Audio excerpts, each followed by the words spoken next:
জাতীয় সংসদ নির্বাচনে আজকে প্রতীক বরাদ্দ হয়েছে। আপনি আপনার প্রতীক কি পেয়েছেন এবং নির্বাচনী পরিবেশ আপনার ঝিনাইদহ ৪ কেমন আছে নির্বাচনী পরিবেশ এই ব্যাপারে আপনি আমাদেরকে জানাবেন। আমি ঝিনাইদহ ৪ নির্বাচনী এলাকা থেকে একজন স্বতন্ত্র প্রার্থী হিসেবে প্রতিদ্বন্দ্বিতা করছি। আমার প্রতীক কাপ-পিস। আমি কাপ-পিস প্রতীক নিয়ে নির্বাচন করতে চাই।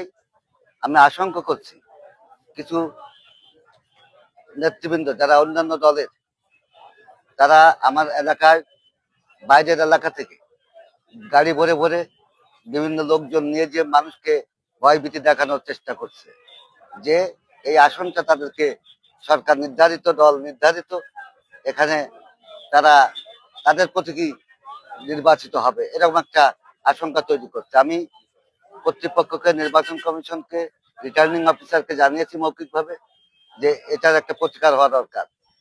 যদি তার সেটা না হয়, পরবর্তীতে আমি তাদের কাছে লিখিত অভিযোগ। নির্বাচনকে ঘিরে আপনি কেমন সাড়া পাচ্ছেন? আমি জনগণের সমর্থন নেই, স্বতন্ত্র প্রার্থী হয়েছে, জনগণের অভূতপূর্ব সাড়া। আমার এলাকার ঝিনাইদহ ৪ নির্বাচনী এলাকার মানুষ ঝিনাইদহ ৪-এর মানুষকে নির্বাচিত করতে চায়।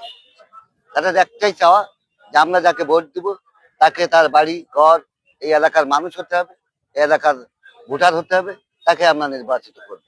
যে কারণে আমি ওই এলাকার একজন ভোটার হিসেবে, এলাকার একজন বাসিন্দা হিসেবে আমি ব্যাপক সাড়া পাচ্ছি। লেভেল প্লেইং ফিল্ড হিসেবে আপনি কেমন অভিমত? এখনো পর্যন্ত লেভেল প্লেইং ফিল্ড আজকের পর থেকে বুঝতে পারবো। প্রতীক তো আপনি মনে হয় চেয়ে নিয়েছেন বা পছন্দ করে নিয়েছেন। আপনার প্রতীকটা কি একটু আমাদের লাউডলি বলবেন এবং আপনি জয়ের ব্যাপারে কতটা আশাবাদী এটা আমাদেরকে জানাবেন। আমি জনগণের প্রতীক কাপ-পিস। ঘরে ঘরে কাপ-পিস, চায়ের দোকানে কাপ-পিস, যেখানে যাবেন আপ্যায়নের জন্য কাপ-পিস। যে কারণে জনগণের প্রত্যাশা অনুযায়ী আমি কাপ-পিস প্রতীক চেয়ে নিয়েছি।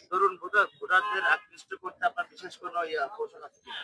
তরুণদেরকে আকৃষ্ট করতে তাদের কর্মসংস্থানের ব্যবস্থা করা হবে।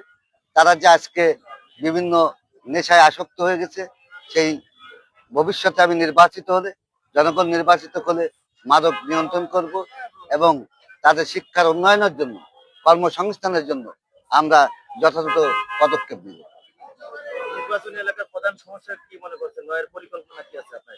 আমার নির্বাচনী এলাকার প্রধান সমস্যা হচ্ছে মাদক। এই মাদককে নির্মূল করা প্রয়োজন